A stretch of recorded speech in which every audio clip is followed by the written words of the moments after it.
This is my 2000 Kawasaki KX125. It's old and it's tired and it looks nothing like the bike that I have in my head.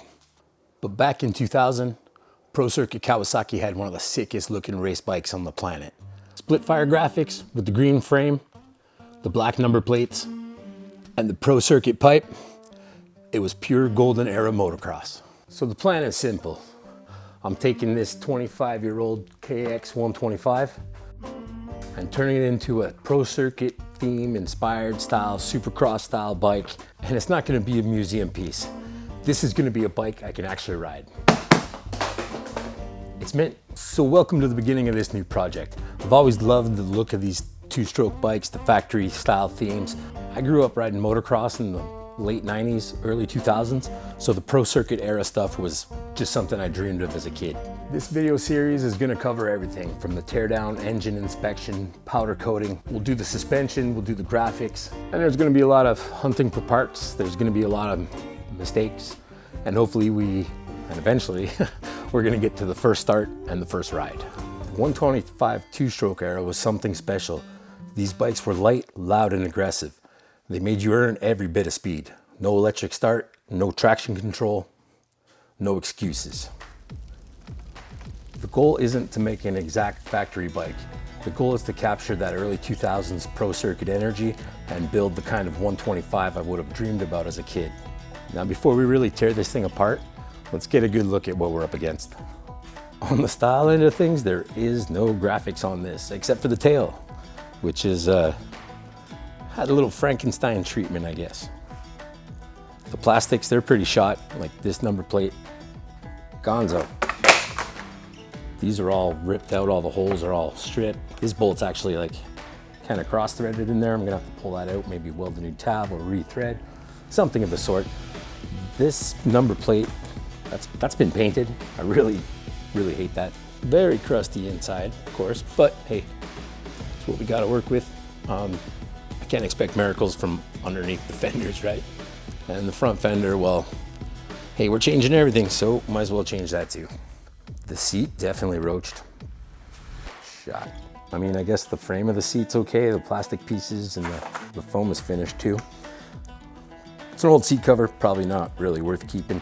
We can kind of get a look at the frame a little bit. The paint's been rubbed off and everything. Now I'm assuming and hoping that that's still a factory finish. So that's good, because I don't like doing bikes that have been painted 100 times. It's a real pain in the ass. And it just makes a big mess, and it's harder to take everything off because you're trying to rip through a layer of paint, then a layer of powder coat. Looking at the pipe and silencer, it appears to be stock, which is maybe a good thing, because maybe this bike wasn't raced or beat on as much as I hope it wasn't. And then underneath the pipe here, we can't see it right now. We'll check out all the framework underneath as soon as it's apart and on the bench. If there's any dents in there, that kind of looks hideous. So far, it looks pretty good. If there's any dents in it, I'm gonna have to weld that up somehow, patch it up somehow, make it look really good and really respectable, because that's something that you look at as a bit of a collector's bike. Even though I'm gonna ride this thing like crazy, I still want it to be ultra clean. It's got almost stock looking handlebars on it too. Busted levers everywhere, but I think that was my fault because the bike fell off the stand one night. Checking at the chain and sprocket on this one, it's nowhere near as bad as that CR250, so that's kind of promising too. Fortunately, the airbox seems to be pretty much very intact. Now, sometimes airboxes are hard to come by. Checking out these rads, they're a little folded in, but that is fixable. We can clean it up. That one's not bent, that looks good. This one I think's got a little bent. There's a couple crushed rows in there. Maybe start looking for one of them rads. On the engine side of things, I was told when I bought this bike that it had a fresh top end on it. It was all checked out, serviced. I guess the seals were changed. The guy was setting up to be able to go do a bunch of riding with it, and then he had a little issue, so he ended up selling the bike pretty cheap. Now, the dude stated that he was out riding one day, and then all of a sudden it just kind of bogged out and stopped running on him, and he couldn't get it started. He had no spark, couldn't figure out what was going on. We brought it home. Nathan's good at starting stuff. He loves starting shit, so he got that thing running. And all it was the main wire harness, the clip, just had to be locked into place. So it is a running bike, but on the side of the engine, though it's fresh rebuild or whatever he claims it is, one big problem is it has a blown out drain plug. Now the drain plug is stripped, which sucks. I'm gonna try to time cert it or something like that, try to figure out something real clever to do. But basically the next episode, we're tearing this bike apart, and then while it's all torn apart and torn down, I'm gonna take that engine, cover up all the important things, nothing gets into it. I'm gonna clean it up real good, and then we'll try to find a solution for that oil plug. I'm not too worried about it yet. Worst case scenario, maybe we'll end up finding a parts bike, hopefully. That might help a bit.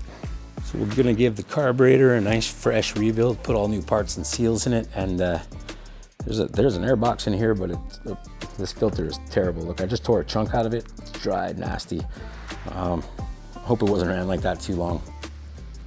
It kind of feels like at one point there was oil on it, but I don't know how long that bike sat, and we only ran it once last year. So the good news is this bike is pretty complete, pretty ready to go. The bad news is it's 25 years old and every bolt and bearing and seal on this thing is suspicious. But we're starting with a good base. It's registered, it's in my name. It's gonna be a good bike to build, and that's why it's one of the first ones. The other ones we're still busy doing paperwork, but that's some shit you guys don't need to know about. So the plan on this one, we're gonna strip it down right to the frame. First thing I'll do is powder coat the frame, subframe, motor, everything will be out, but I'm gonna take it all apart in a way that I can keep most of the stuff together until I really need to work on it. Gonna go with probably not the Kawasaki green on the frame itself and the subframe, but I wanna go with like a really bright neon green. UFO Plastics, they have a really nice neon green set, so I'm hoping that kind of matches. This green, this actual Kawasaki green is kind of dull, so matching that up with the black back end, with the bright front end and the bright frame, the Pro Circuit graphics style thing should come together real nice. Although I might not exactly use the Pro style graphic, I might kind of do one of my own, because there's some websites where you can design your own graphic kits. I already did that for Nathan's 250 that he just sold. We'll see where it goes. We'll see what graphic kit I decide on. There is multiple ones available for the year, but I might make it match my bike, my race bike. On the side of suspension, I'm not really sure what's been done to this thing.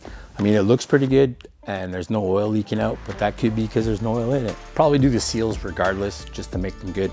And if I do decide that I'm gonna use this bike as a training tool where I'm gonna ride it a lot and have it just something like an underpowered version of the bike I usually take to the track to make me work for it. I wanna become a better rider, smoother rider. So if that's the case, then that means new valving, new springs, total shock rebuild, triple clamp. I'm not sure if I want to powder coat it or Cerakote it. Clean up the swing arm and the linkage also, maybe do some kind of styling to it, make it look nice. Party time. Now, I really don't want this thing to be like a fake show bike.